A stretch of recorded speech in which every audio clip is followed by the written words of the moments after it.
안녕하십니까. 언제나 소비자 편에서 방송하는 콘스탄트 김입니다. 이번에는 돈 버는 증여 상속이 되겠습니다. 아버지가 바람이 나서 내연녀한테 만약에 주택이나 기타 등등을 증여했다. 이랬을 때는요, 증여세는 비록 내연녀가 내지만 나중에 상속재산에 합산했을 때는요, 상속세 추가 부담은 본처가 내야 되는 것 여러분 아십니까? 황당하기 짝이 없습니다. 남편도 잃고 돈도 잃게 되는 정말로 불운을 겪게 되는데 여기에 대해서 알아보도록 하겠습니다. 그 전에 들어가기 전에 인트로로요. 37 손톱깎이 회사를 소개할까 합니다. 여러분들 어떻습니까? 재련제강의 최고, 철을 다루는 기술이 최고인 나라가 사실은 독일하고 일본 아니겠습니까? 그리고요. 손톱깎이 하면 찌매길이라고 해서요. 사실상 우리나라의 손톱깎이는 옛날에 가세라고 해서 가위로 깎았거든요. 근데 일본이 점령하면서 어떻습니까? 손톱깎이를 보급했죠. 그래서 일본이 선두주자라고 말씀드릴 수가 있는데요. 놀랍게도 전 세계 최고의 유명한 손톱깎이 회사, 쯔메끼리 회사는요, 한국 기업입니다. 37 손톱깎이 회사라고 합니다. 엄청나지 않습니까? 물론 과거의 일입니다. 이 회사가 얼마나 엄청나냐면요, 중소기업이지만 어떻습니까? 42% 시장 점유율을 차지했습니다. 전 세계. 우리나라 아무리 훌륭한 기업도 전 세계 M에서 48%를 차지한 경우는 제가 볼 때는 없는 것 같거든요.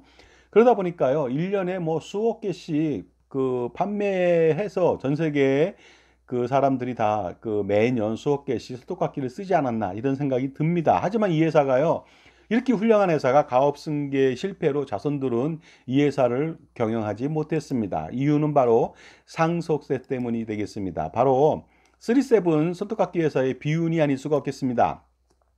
선대회장이요, 굉장히 아주 좋은 마인드를 가지고 있죠. 창업 정신하고 직원을 사랑하는 마음이 있었던 것 같습니다. 직원들한테 생전에 주식을 증여해 줬는데 이게 문제가 됐습니다. 증여 후 어떻습니까? 몇 년도 안 돼서 5년도 안 돼서 바로 상속이 발생되었기 때문에 문제가 발생된 것이죠. 왜냐하면요, 그 직원들한테 직원들 뭐 가령 뭐 직원들 한 명 한 명한테 그 주식을 증여했다면 그 주식을 받은 사람은요, 각자 유산 취득세 방식으로 각자 받은 금액에 맞춰서 증여세만 내면 끝이거든요. 그러다 보니까 직원들은요, 1억 원 이하의 주식을 받았다면 10%만 세금을 내고서 자기 주식으로 완벽하게 가질 수가 있습니다. 하지만 어떻습니까? 비상속인한테 증여한 건이 증여 후 5년 내 상속이 발생된다면 증여재산 합산으로 나중에 상속인들은요, 추가적인 상속세율 50% 대비해서 추가적인 게 40% 정도 되지 않겠습니까? 40%의 상속세를 상속인들이 더 내야 되는 그런 일이 벌어진 것이죠. 실질적으로 주식은 상속인이 받지 못했습니다. 그런데도 불구하고 상속인이 40%를 더 내야 되니까 가업승계를 할 수가 없었던 것이 되겠습니다. 가령 이거죠. 직원 200명한테 1억 원씩 만약에 주식을 증여했다고 가정해 보겠습니다. 그러면 직원들은 각각 1,000만 원씩 증여세를 내면 끝이죠. 그러니까 총 200억 원 주식을 증여했을 때 증여세는 겨우 20억 원에 불과합니다. 하지만 어떻습니까? 증여재산 합산으로 상속 시 추가되는 증여세는요, 100억 원이다 보니까 추가 금액이 80억 원이거든요. 그러니 어떻습니까? 이 80억 원 직원들이 내는 게 아닙니다. 이것은 상속인이 내야 되니까 상속인들은 다른 상속세도 내야 되는데 주식을 받지도 않고도 이 80억 원을 더 내야 되니까 가업승계를 하기가 너무나도 힘들었던 건 당연한 거 아니겠습니까? 그거와 똑같이 다시 본론으로 넘어가겠습니다. 정말 아버지가 늙음하게 젊은 여자랑 바람이 났습니다. 아버지는 제2의 찬란하고 심차고 젊은 인생을 사실 수가 있겠죠. 반면 가족은 지옥 속에서 살게 됩니다. 이것이 바로 늦바람이 무섭다는 그것의 문제점이 아닐 수가 없겠습니다. 재산적 손실도 엄청나게 발생될 수가 있습니다. 왜냐하면 젊은 내연녀한테 빠져가지고 많은 재산을 쓰거나 아니면 증여할 수도 있게 됩니다. 어떨 때는요, 재산을 탕진할 수도 있고, 또 어떨 때는요, 상속할 때 유언으로 내연녀한테 다 주거나, 혼외자가 생기면 그야말로 최악이 될 수가 있습니다. 그렇다면요, 닭 쫓던 게 지붕 쳐다보는 격으로 그동안 오랫동안 살았던 본처하고 자식들은요, 허망한 상속 이후에 허망한 세월을 보내야 된다는 것이 가장 큰 문제가 아닐 수가 없습니다. 자, 그리고요. 나중에 어떻습니까? 이러한 바람을 피게 된다면요. 상속 시 문제가 발생될 수가 있겠죠. 당연히 산속 분쟁이 일어날 수가 있습니다. 혼외자 출생이라든가 이로 인해서 이복 형제 간의 상속 분쟁이 발생될 수도 있겠습니다. 그런데요. 만약에 내연녀한테 사전에 증여한 재산이 있을 수 있겠죠. 사랑하는데 그까짓 뭐 주택이나 아파트나 아니면 돈이나 안 주겠습니까? 엄청나게 음으로 양으로 엄청난 지원을 했을 것으로 판단합니다. 그런데 만약에 내연녀한테 증여를 정식으로 한 다음에 증여세를 내고 증여를 했다면 과연 어떤 불이익이 생겼을까요? 사례를 통해 알아보도록 하겠습니다. 상속기 시 2년 전에 내연녀 가족 5명한테 각각 10억 원씩 증여했다고 가정해 보겠습니다. 50억 원을 증여했죠. 이보다 더 큰 일이 벌어지는 경우도 심심찮게 매스컴에 나오고 있습니다. 그런데 상속인인 본처는요, 과연 나중에 얼마의 상속세를 더 내야 되는지 알아보도록 하겠습니다. 일단 알아보도록 하겠습니다. 상속시 재산은요, 100억 원인데요. 내연녀 가족한테 5명한테 각각 10억 원씩 증여한 것도 합산되지 않아요? 되지 않습니까? 50억 원. 따라서 어떻습니까? 내연녀 가족 5명한테 증여했지만 증여세는 12억 원 나왔어요. 하지만 상속세 산출에는 기존 재산 100억 원 플러스 내연녀 가족한테 증여한 50억 원 포함해서 150억 원이 됩니다. 배우자 공제 30억 원, 일가 공제 5억 원. 그러다 보니까요, 상속세는 52억 9천만 원이 나왔습니다. 그리고요, 기납부 세액 공제를 받을 수 있겠죠. 12억 원. 그러다 보니까 추가로 40억 9천만 원의 세금을 내야만 되는 것입니다. 기증여 재산, 내연녀 가족한테 증여한 재산 50억 원 때문에 추가된 상속세는요, 무려 13억 원이 됩니다. 상속세를 50% 적용 시 이만큼이 나오게 되겠습니다.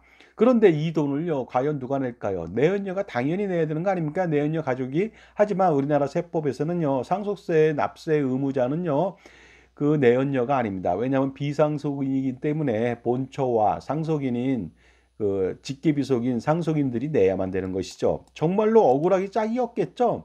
내연녀 가족한테 50억 원의 상속재산도 빼앗기고요. 그리고요, 사실은 이렇게 증여할 때 어떻습니까? 증여세도 대납했을 것이고, 음으로 양으로 어떻습니까? 엄청나게 많은 현금도 지원했을 것으로 판단됩니다. 거기다가 어떻습니까? 추가 상속세로 13억 원까지 부담하니까 정말로 땅을 치고 정말 억울하게 짝이 없고 엄청난 그 배신감으로 몸을 지르르 떨지도 모르겠습니다. 그리고요, 내연녀한테 증여한 주택에 대한 추가 상속세를 본처가 내야 된다는 황당한 사실에 직면하다 보면요, 정말로 화병이 나지 않을 수가 없겠습니다. 자, 기증여 재산의 합산이라고 하는 것은요, 증여 후 상속인한테 증여했다면 10년 동안 합산하고요, 비상속인, 그러니까 배우자나 직계비속이 아닌 이런 뭐 손자녀나 며느리 사위, 내연녀한테 증여한 것은 5년, 증여 후 5년 내 사망하게 된다면요, 증여한 재산을 합산합니다. 그러니 상속재산이 다시 포함해서 상속세를 산출하는데요. 그러니 어떻습니까? 엄청나게 많은 추가의 상속세 13억 원을 내지 않을 수가 없는 것이 되겠습니다. 하지만 어떻습니까? 상속세에 납부를 해야 되는 의무자는 상속인이나 수유자, 유증받은 사람, 이것은요, 사망 후 유언을 통해서 유증을 받은 사람이지요, 사전에 증여받은 사람이 아닌 사람이 되겠습니다. 그 다음에 특별연고자만이 상속세 납부 의무자이다 보니까요, 어떻습니까?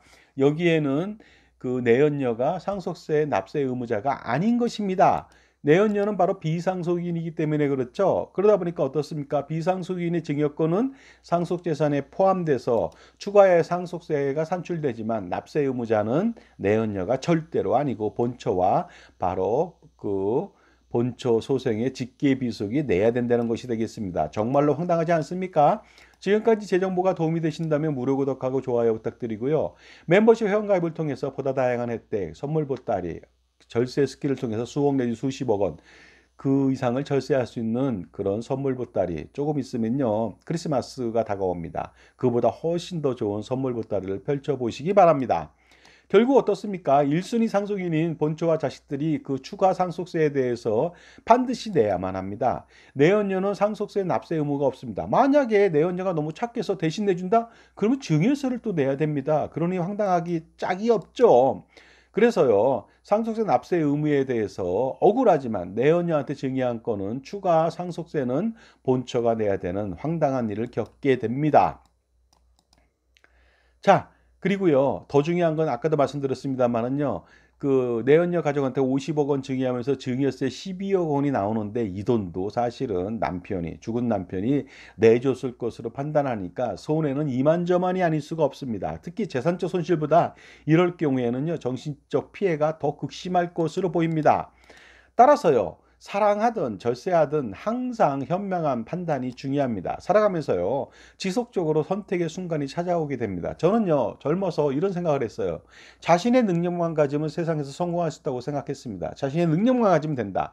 하지만 그렇지 않습니다. 자신의 능력도 필요하지만 더 중요한 것은요, 현명한 선택이 되겠습니다. 현명한 선택을 어떻게 하느냐? 자신을 도와주는 사람이 있거나 아니면 어떻습니까? 좋은 사람을 자기가 현명하게 선택했을 때 도움이 되는 것이죠. 가령 친구를 사귄다든가, 그죠? 절친을 사귄다든가, 대학을 선택한다든가, 과를 선택한다든가, 회사나 자영업 아니면 무슨 뭐 다른 일을 선택한다든가, 평생 직업을 선택한다든가, 배우자를 선택한다든가, 이런 것들 전부 다 선택이거든요. 그 선택으로 인해서 성공하는 것이지 자신의 능력으로 성공하는 것은 절대 아니다. 물론 현명한 선택도 자신의 능력이라고 한다면 할 수 없지만요. 하지만 자신의 능력만 가지고서 독불장군으로 성공할 수는 절대로 없다는 것을 제가 느끼고 있죠. 그러다 보니까 어떻습니까? 현명한 선택을 하려면 자신의 능력도 필요하지만 자신을 전적으로 도와주는 사람이 필요할 수가 있습니다. 그러니 어떻습니까? 살아가면서 이렇게 매번 현명한 선택을 할 수가 없습니다. 반드시 현명한 선택을 해야지 재산을 불리고 지킬 수 있는데요. 그러니 어떻습니까? 항상 그 현명한 선택을 할 수 있도록 자신의 편에서 항상 조언해주고 관리해주고 지원해주는 종합자산관리사가 필요하겠죠. 그들의 나와 다른 영역에서 활동하는 전문가의 그 전문적 소양을 통해서 평생 현명한 선택을 할 수가 있으니까 반드시 자기 편에 종합자산관리사를 두라고 하는 것입니다. 그래야만 수백억, 수천억 그 이상의 절세가 가능합니다. 그리고요, 콘스탄트 김의 NGP 플랜을 통해서 100년 동안의 그 상속세, 증여세, 절세의 정수, 정말로 어떻습니까? 솔루션의 정수라고 하는 콘스탄트 김의 NGP 플랜을 실행시켜 보시기 바랍니다. 엄청난 고민들 한 방에 해결할 수 있고요. 100년 동안에 할아버지, 아버지, 손자녀 100년 동안의 세금 우산을 펼쳐서 제공해 드릴 수 있고 투자손도 마찬가지가 되겠습니다. 그러니 어떻습니까?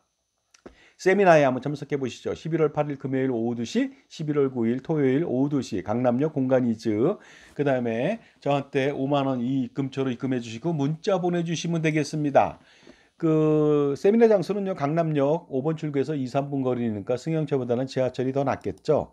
자, 황당한 사실. 내 언니한테 증여한 건 증여세도 남편이 내줬을 것 같고요. 그 다음에 상속세는, 추가 상속세는 본처가 내야 되는 황당한 사실에 대해서 말씀 나눴습니다. 그러니 어떻습니까? 바람 피는 거 뭐라고 하지 않습니다. 그거야 뭐 개인사니까 어쩔 수 없겠죠. 하지만 절세라고 하는 부분들에 대해서는요, 좀 더 심도 깊게 바람을 피든 안 피든 관계없이 바로 적격 컨설팅을 통해서 세금을 줄이고자 하는 절세 전략을 세울 필요가 있고, 특히 100년 동안의 세금 우산을 한번 펼쳐보시기 바랍니다. 감사합니다.